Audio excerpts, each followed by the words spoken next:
الحمدللہ رب العالمین، سب تعریف اللہ رب العالمین کے لیے جو عرش عظیم کا مالک ہے اور سارے جہانوں کا بادشاہ ہے۔ میرے معزز نوجوانوں، السلام علیکم ورحمۃ اللہ تعالی وبرکاتہ۔ آپ لوگوں سے گزارش ہے کہ ویڈیو کو شیئر کیجئے تاکہ ان ملعون کو سزا مل سکے اور غریبوں کو انصاف مل جائے۔ آپ لوگوں سے بارہا میں گزارش کر رہا ہوں، لیکن آپ لوگ ذرا سا تکلف گوارا نہیں کرتے ہیں، جبکہ یہ کار خیر ہے۔ دیکھیے، کسی کو انصاف دینا اور دلانا دونوں ہی باعث خیر ہے، لہٰذا آپ لوگ تعاون کیجئے اور ہمیں کومنٹس میں بتائیے کہ میں کس طریقے سے کام کر سکوں، کیونکہ میں نے یہ اللہ ڈینو گوٹھ میں پلاٹ خریدا تھا تاکہ غریبوں کے لیے وہاں پر ہسپتال اور اسکول قائم کروں، لیکن حاجی عبدالجبار جو تھے ان کا انتقال ہو گیا، اور انتقال ایسے ہوا کہ ان کا بیٹا اور بھتیجا ہی ان کا دشمن ہو گیا اور ان کو کسی نہ کسی طریقے سے بہانے سے مار دیا، کیونکہ ان کا اختلاف پہلے سے ہی چل رہا تھا، ایک عورت کا معاملہ تھا۔ ان کو گھر سے نکالا گیا تھا، یہ اسی گوٹھ میں رہتے تھے حاجی عبدالجبار صاحب، اور ان کے گھر سے ان کی کچھ ناچاقی تھی۔ میں کیونکہ ان کے ساتھ تھا ہمیشہ سے، تو انہوں نے مجھے ساری باتیں شیئر کی تھی اور میرے اچھے دوست بن گئے تھے وہ، لہٰذا میں نے انہی کے کہنے پر 6 پلاٹ وہاں پر خرید لیا، کیونکہ کچھ حالات ایسے تھے، اب میں سب باتیں نہیں بتاؤں گا، تو انہوں نے مطلب ہے کہ ان کی بھی ضرورت تھی اور ہماری بھی ضرورت تھی، تو میں نے ان کا خیال کرتے ہوئے پلاٹ خرید لیا۔ جب وہ چلے گئے دنیا سے، ان کو بھیج دیا گیا، تو ان کا بیٹا اور بھتیجا وہاں نازل ہوا، اور وہ مجھ سے اس انداز سے بیہودہ طریقے سے بات کرنا شروع کر دیا کہ جیسے میں ان سے فراڈ کرنے کے لیے پہنچا ہوں، جبکہ ہمارے پاس وہاں کے فائل موجود ہیں اور جو سند ملتی ہے گوٹھ کی وہ سند موجود ہے اور تمام رسیدیں بھی ہیں، اور انہوں نے پلاننگ کے ساتھ شیر محمد جو ان کا رشتہ دار تھا، غالباً پھوپھا یا حاجی صاحب دونوں سالہ بہنوئی تھے، تو اب انہوں نے ان کو وہاں سے منگو پیر میں رہتے تھے، وہاں سے ان کو شفٹ کیا جوہر میں، اور حاجی صاحب کو ٹھکانے لگایا ان لوگوں نے، اور لگانے کے بعد وہاں قابض ہو گئے۔ پھر میں نے مقدمہ کیا، عدالت میں گئے، اس کے بعد مختیار کار کے پاس بھی گئے، مختیار کار نے ان کو نوٹس جاری کیا۔ جب نوٹس جاری کیا تو یہ بیہودہ انسان کہنے لگا نہیں آپ پلاٹ پہ آئیے، بنائیے، اور ابھی ایک صاحب، میں نام نہیں بتاؤں گا ابھی، وہ انہوں نے پھر ان کو سمجھائیں گے وہ، تو انہوں نے ان کو فون کیا، تو اس نے کہا کہ ٹھیک ہے میں آپ سے ملوں گا، حالانکہ ملنے کی کوئی بات ہی نہیں ہے۔ میں نے اس کو فون کیا، میں نے واٹس ایپ کیا اس کو وائس نوٹ میں نے بتایا کہ میرا نمائندہ جائے گا، وہاں تعمیر کا کام ہوگا، ہاسپٹل ہم تعمیر کر رہے ہیں اور اسکول، لہٰذا پلاٹ کو نشان لگا دیا جائے۔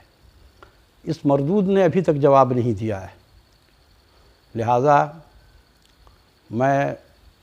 اس پلاٹ اگر مجھے نہیں ملے گا تو یہ پلاٹ اس کو بھی نہیں ملے گا۔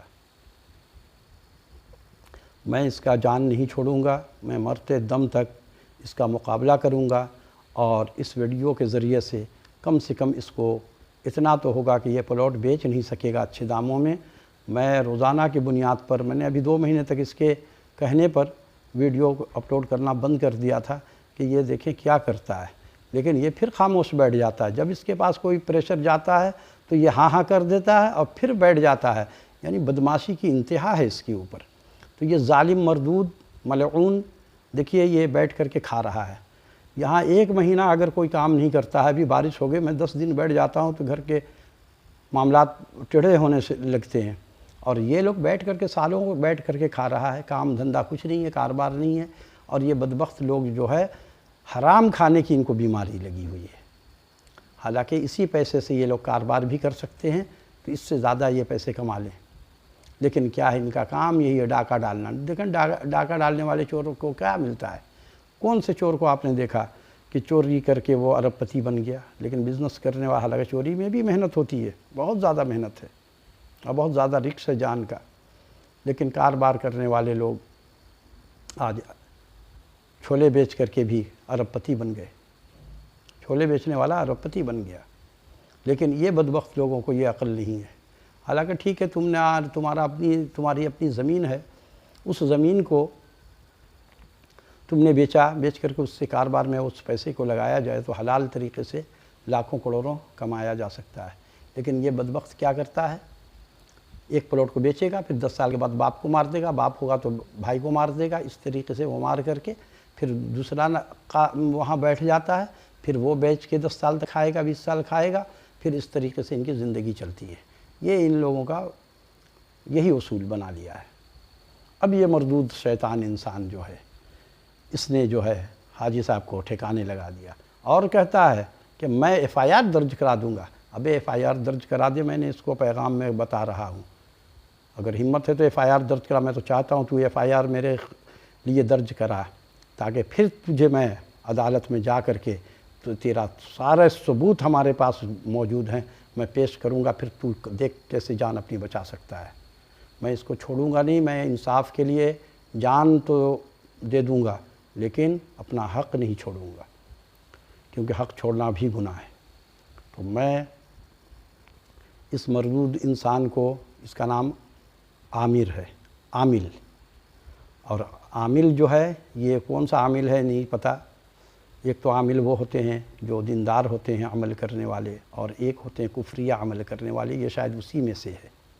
کیونکہ جو اللہ اور رسول کو پہچانے گا وہ کبھی ایمان ہوگا اور وہ بے ایمانی کرے گا، اور اتنی بڑی بے ایمانی کہ پورا گوٹ کو یہ ٹھکانے لگا دیا۔ میں نے دیکھا ایک بنیاد بنی ہوئی تھی، بہت بہترین بنیاد، 20 سال 15 سال سے اس بنیاد کو میں دیکھ رہا تھا، پتھر سے اس سے غریب نے بنایا تھا، اس کو ان لوگوں نے توڑ دیا اور اس کا نشان مٹا دیا۔ وہ آئے گا تو کہے گا کہ آپ کا پلاٹ کہاں ہے؟ یہ مردود لوگ ہیں۔ ان لوگوں نے یہ اب کھا کے مرے گا، پھر اس کے بچے اسی گوٹھ میں پھر دوسرا کارروائی کریں گے، وہ پھر کھاتے رہیں گے، اس طریقے سے ان کی نسلیں چلتی ہیں۔ تو میں ان کو کھانے نہیں دوں گا۔ یہ ظالموں کو انصاف کے کٹہرے تک لے جائیں گے، اور اس کا تمام ثبوت حاجی صاحب کا میرے پاس موجود ہے کہ ان لوگوں نے کس طریقے سے حاجی صاحب کو ٹھکانے لگایا ہے۔ اور یہ کہتا ہے ایف آئی آر کٹوائیں گے، جا کے کٹوا دے، میں پھر عدالت میں تیرا ثبوت دوں گا۔ اس کو میں نے بہت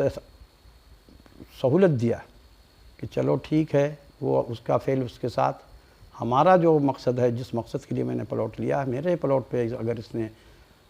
قبضہ کرنے کی کوشش کی اور مجھے نہیں دینے کا کیا تو پھر یہ پلاٹ اس کا بھی نہیں ہوگا۔ وَمَا عَلَيْنَا إِلَّا الْبَلَاغُ الْمُبِينُ۔